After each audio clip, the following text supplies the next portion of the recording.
Përshëndetje, unë quhem Kejsi Kuzari, jam studente në Universitetin Metropolitan Tirana dhe tani jam në vit të fundit. Jetoj në qytetin e Tiranës në Shqipëri. Fillimisht, dua të falenderoj Special Justice për ftesën për të bërë këtë lloj prezantimi për një projekt që ne kemi bërë në qytetin tonë, që ka të bëjë me rivitalizimin dhe rijetësimin e një lagje në zonën e Don Boskos në kryeqytetin e Shqipërisë, në Tiranë. Për sa i përket projektit, kemi bashkëpunuar disa grupe të ndryshme, duke përfshirë qoftë studentët e Universitetit Metropolitan, pedagogët, gjithashtu për ne kam bashkëpunuar edhe Bashkia e Tiranës dhe ka ardhur edhe disa arkitektë huaj nga Anglia në mënyrë që të na ndihmonin për na dhënë idetë e tyre për krijimin e një lagje të re që të jetë sa më jetueshme, mirë dhe në mënyrë cilësore për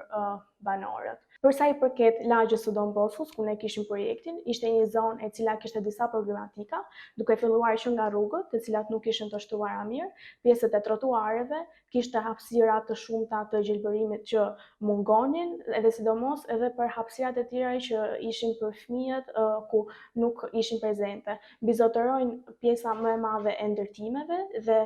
një numër shumë i madh i makinave. Përveç kësaj, përveç lëvizjes së makinave, aty është dhe një zonë ku pjesa më e madhe tyre janë të parkuar në rrugët e qytetit dhe kjo gjë ka sjellë disa anë negative për banorët e zonës. Ne jemi përpjekur që të shkojmë disa herë në zonë edhe të kuptojmë më mirë banorët. Motoja jonë e projektit ka qenë që të lidhemi dhe të jemi sa më të afërt që të kuptojmë më mirë problematikat e tyre në mënyrë që projekti që ne do të bënim të ishte një projekt që të ishte nga banorët, por i si strukturuar, si thua, nga ne urbanistët dhe arkitektët. Kështu që duke qenë se ky ishte një projekt që më tepër kishte në fokus idetë e banorëve, do të thoya që ne ishim në konkurrim 7 universitete të qytetit dhe morëm vendin e parë për sa i përket zbatimit të projektit. Është vetëm një projekt i cili do të implementohet dhe tani është në proces implementimi dhe për sa i përket idesë së projektit kishte të bënte me përdorimin e një moduli fiks në lidhje që të përdorej në të gjithë zonën. Po çfarë është ky moduli fiks? Është nëpërmjet një lloji standardi ne të mund të ndërtojmë stola, të ndërtojmë pllaka në mënyrë që të përdorim në rrugë apo në trotuare dhe këto të jenë të transformuar në mënyra të ndryshme që të shërbejnë banorëve. Ne kemi bërë një video ku zbatuam një lojë të cilën e kemi mësuar dhe në Special Justice që kishte bërë me parking free. Morëm një zonë që ishte zonë boshe dhe ne menduam që të bëjmë një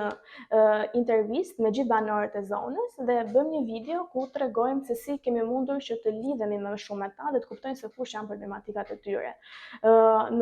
Ajo çfarë banorët kërkonin ishte që të shtohen më tepër hapësirat ku ata të kishin mundësi që të afroheshin me njëri tjetrin, qoftë hapësirat për fëmijët, hapësirat për të moshuarit, hapësirat për ku prindërit të qëndronin dhe të prisin fëmijët ndërkohë që luanin dhe të përmirësoheshin kushtet dhe cilësitë e ambienteve. Ne menduam që për të zbatuar më së miri kërkesat e banorëve, punën tonë ta organizonim në grupe, duke qenë një grup që ishin prej 10 vetash, ne u ndam në 2 veta grupi dhe në këtë mënyrë zonën që ne kishim e ndam në 5 zona. Kështu që fokusi jonë të ishte sa më i madh në zonat ku do të zbatonim idetë tona. Kryesisht ne munduam që të shtojmë hapësirat e gjelbëruara, të shtojmë hapësirat ku fëmijët do të luanin, gjithashtu të rrisim numrat e vendeve të parkimit dhe për sa i përket materializimit të rrugës të mund të krijonim një ide që të përmirësojë cilësia dhe standardi i saj. Gjithashtu ne patëm një fokus edhe në shtimin e koshave të mbeturinave në mënyrë që të ulej dhe kjo ndotje e madhe e ambientit aty. Duke marrë referencë një projekt ndërkombëtar ku ata përdorin një modul kryesor në prodhimin e shumë elementeve të zonës, duke filluar që nga stolët, koshat e mbeturinave, pjesët e rrethimit të pemëve e të tjerë, ne munduam që të krijojmë dhe ne këtë lloj moduli të betonizuar nëpërmjet ndihmës edhe të bashkisë, e cila do të ripërsëriti dhe të vendoset në zonë që të ndihmojë në përmirësimin dhe në plotësimin e kushteve të kërkesave të banorëve. Kështu që Realizimi ka filluar që në janar të këtij viti dhe aktualisht po merr me shtrimin e rrugëve. Më pas do filloj edhe në plotësimin e elementeve të tjerë. Ne kemi mbetur në kontakt qoftë me pjesën e antarëve të bashkisë përfaqësues, por edhe me arkitektët e huaj, të cilët gjithashtu na kanë ndihmuar që ne të realizojmë jo vetëm fazën e parë të projektit, që kishte të bënte me pjesën e idesë, por gjithashtu dhe me implementimin dhe zbatimin e saj. Projekti ka qenë në një fazë të vazhdueshme punimi. Ne nuk, domethënë kemi punuar që në fillim dhe kemi vazhduar edhe gjatë fazës zbatimit të punojmë me të gjithë pjesët siç janë planimetrit, prerjet, renderat e të tjerë. Ajo që ne kemi bërë gjithashtu është që kemi hapur dhe një rrjet social që ka të bëjë me zonën, ku ju edhe mund të na ndiqni, që është Desiging Together Bosko, dhe në këtë rrjet social ne uploadojmë të gjitha fotot të cilat i kemi bërë që në fazat e para të projektit dhe më pas duke filluar edhe se si ka ecur dhe se çfarë ndryshimi po bën në projekt. Përveç kësaj, ne kemi marrë dhe një intervistë banore të cilët janë shumë të lumtur që ata po dizajnojnë një lagje që është e krijuar nga idetë e tyre. Doja të shtoja që një pjesë mua më ka ndihmuar shumë gjatë projektit, ka qenë edhe shkuar në Vjenë për si pjesë e trajnimit të Special Justice, ku aty mësuam disa tematika të reja dhe mënyra të ndryshme të implementimit të ideve në qytet, në mënyrë që të ne interaktonim dhe të kishim hapësira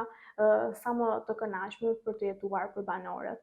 Disa nga këto ide kanë qenë si për shembull hapësirat parking free, apo mënyra se si ne të trajtojmë zonat e qelëruara, apo projekte të ndryshme që dhe vetë Special Justice kishin bërë në Vjenë, ku ne shkuam dhe i pam në mënyrë se si kishin trajtuar lagje të ndryshme, se si kishin vizatuar rrugët në mënyrë që t'i bënin sa më të bukura për fëmijët e të tjerë. Dhe ne këtë gjë munduam që ta zbatojmë edhe në